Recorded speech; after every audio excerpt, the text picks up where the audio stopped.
What's up, guys? Hope you've been well. Today we're going to jump back into it and we're going to look at a couple of really cool race cars from Mini GT that just came out. This one has been requested a couple times in the comments on some recent videos. So this is the number 640, the BMW M4 GT3 number 1 car from the 2023 IMSA Sebring 12 Hours. And this was the car that won the GTD class. So very cool. Paul Miller Racing is the team. It's got the nice yellow headlights, really amazing tire printing. I hope that this is something that Mini GT continues to do on these IMSA models, and hopefully they bring it on to the Lamborghinis as well. And so we're going to take a look at that, and then we also have the new Super GT Nissan GTR Nismo GT500, the number 3 car. And this was from the 2021 series. It is the it's known as the Craft livery, and yeah, it looks really nice. This one just came in as well. This is number 635. And yeah, let's go ahead and start with this one, and then we'll save the BMW for last. So let me get that blister cracked open. There we go, that's much better. So let's remove all this plastic. I get so tired of all this plastic because I end up just throwing all this plastic away, and I feel so wasteful, but kind of Mini GT's fault. They could just release boxed models globally. But anyways, here's the sleeve. We'll go ahead and take the car out. Taking a look at the box, you have your Super GT up here. It says 2021 series, number 635 again with the Mini GT socials. The end caps are pretty plain. You got Super GT and Mini GT. Your warnings on the bottom. Nissan licensing on the back. TSM holographic sticker. And then there is your UPC if you want to read all that and get the barcode and everything. And yeah, super long name on this one. Craftsports Motul GTR is, I believe, the like livery or like signature thing for this car. And then is the NDDP Racing with BMAX, I think, is the team. So really cool. And blister, you've got some nice artwork of it on the track. It looks pretty cool. We'll definitely be cutting this out of the plastic and saving it. I have a giant stack of these cardboard things from all the models I've opened up over the years. So get this over there. All right, let's jump into the car now. So I have seen people complaining about this particular casting.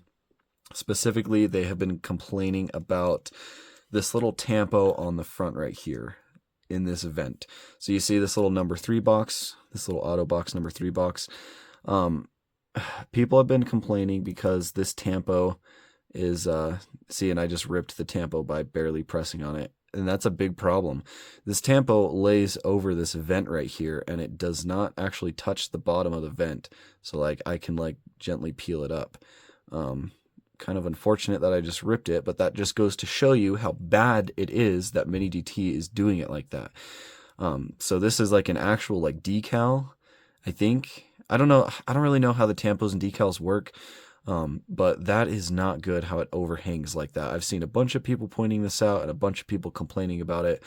So hopefully Mini GT can figure out something to do to fix this issue and make it to where it actually sits on the actual casting instead of just being up in the air like that. But yeah, pretty bad. This thing over time could potentially just start completely peeling up as dust and debris gets like underneath this little sticker. It could potentially start peeling up, and then once it comes up, there's not really a way to put it back on. You'd have to buy a new model. So yeah, not good on Mini GT's part. I just wanted to point that out.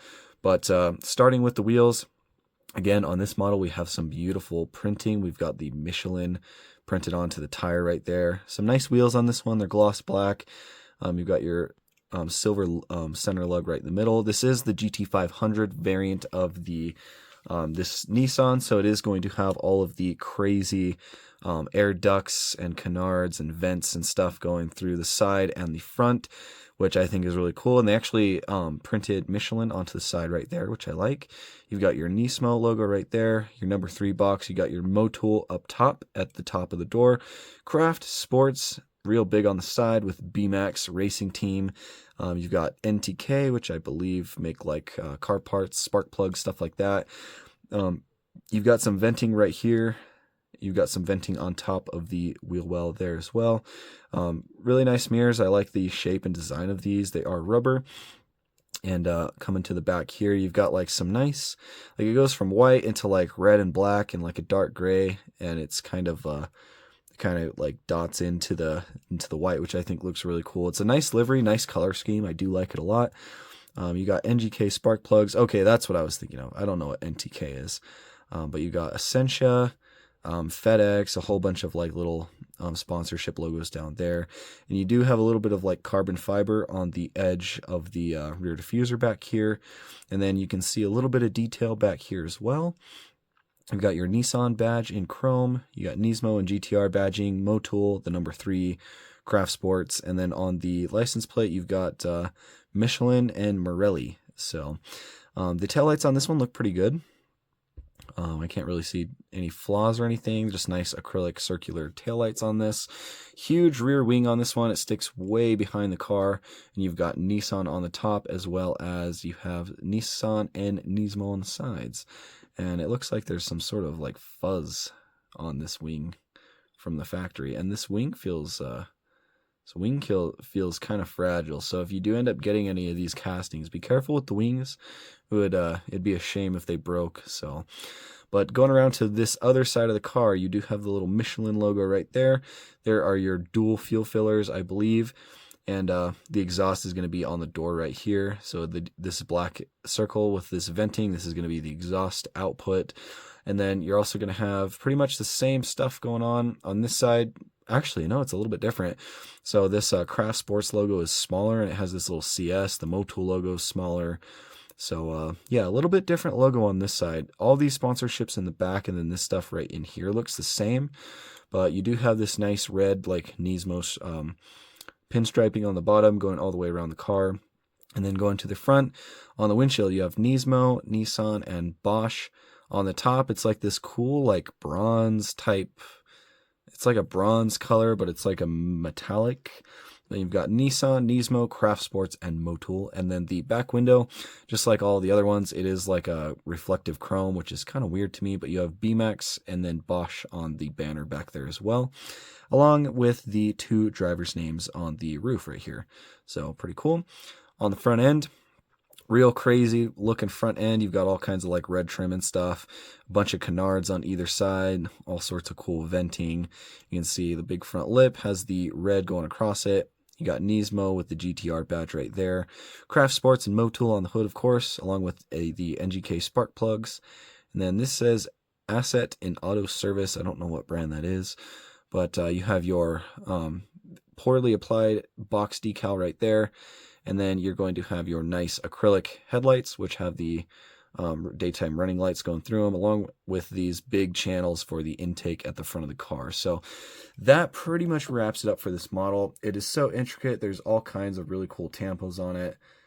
I think Mini GT does a good job with these. They just do need to fix the quality control on that little number box at the front. But that is that. That is the number 635. Now let's go ahead and take a look at this BMW, which I'm excited for because I really like this casting. This is one of those castings that I stay 100% up to date on.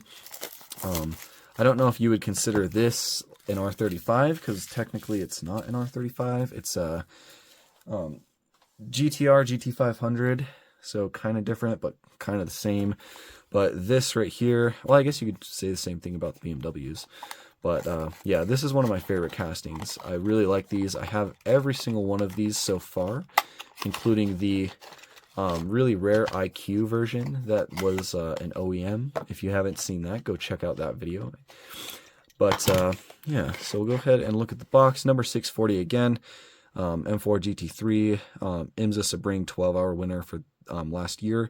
Really cool car. You've got your BMW licensing, TSM, and your UPC down there with that information. So we'll go ahead and take a look at the car.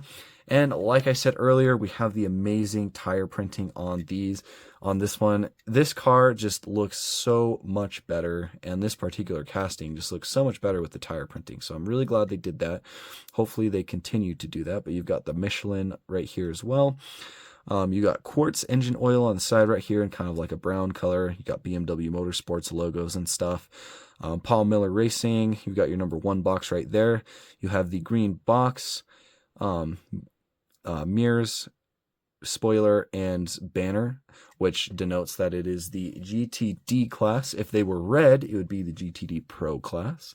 But it's got this nice white base paint, and then you also have some like red and has like some red and black striping and stuff going on. It looks really nice. It's kind of a clean livery, but it looks really good in my opinion.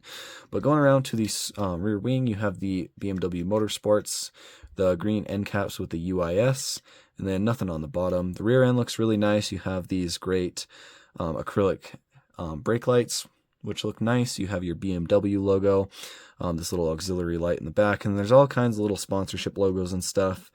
I still don't really know what these circles are for. I believe that they're probably like pins or something. Not exactly sure. But Paul Miller, GTD, Quartz, UIS, pretty cool. Big rear diffuser on this one. Going around to the other side, you're going to have pretty much the same stuff. I think it is symmetrical, except you do have your exhaust tip right here behind the front wheel, which was not on the other side. So that is pretty cool. It's done in a silver color. And yeah. On the roof right here, you've got the big Paul Miller, which looks pretty good. You have the names of the drivers, of course, on the sides right there. BMW M Motorsports on the banner again. And then on the front right here, you've got your number box, UIS, Quartz engine oil. Really nice red going around the side, like above the fenders. And you also have some nice venting above the wheels. BMW logo right there. You've got IMSA, and then you've got M4 GT3 in red right there. The front grille and meshing looks pretty good. The headlights on this one are going to be yellow, which I think looks pretty nice on this one. It makes it pop, gives some more flair to the model in my opinion. But yeah, they look nice. You can see some detail behind the acrylic. You also do have the fog lights on this particular one. Then you've got some little logos down here like Motul, Michelin, CIS, or UIS I mean. CIS would be Star Wars. But yeah, really nice looking model. I definitely dig this one. For those of you that were asking to see it, here it finally is. And yeah, really nice model. I would have to probably say this is one of the best M4 GT3s we've gotten so far, just because of that tire printing. The tire printing really makes this model special. But anyways, hope you guys enjoyed. Definitely a couple really nice models added to the collection today. But anyways, thank you guys so much again. We have recently hit 1,600 subscribers, which is amazing. The goal, my personal goal, is for us to hit 2,500 by the end of the year, and I totally think we can do that. So with that being said, if you're new to the channel and you want to see more cool models like this in 1/64 scale and 1/43 now too, I guess, definitely subscribe to the channel. We'd love to have you here. But with that being said, I will catch you guys in the next video.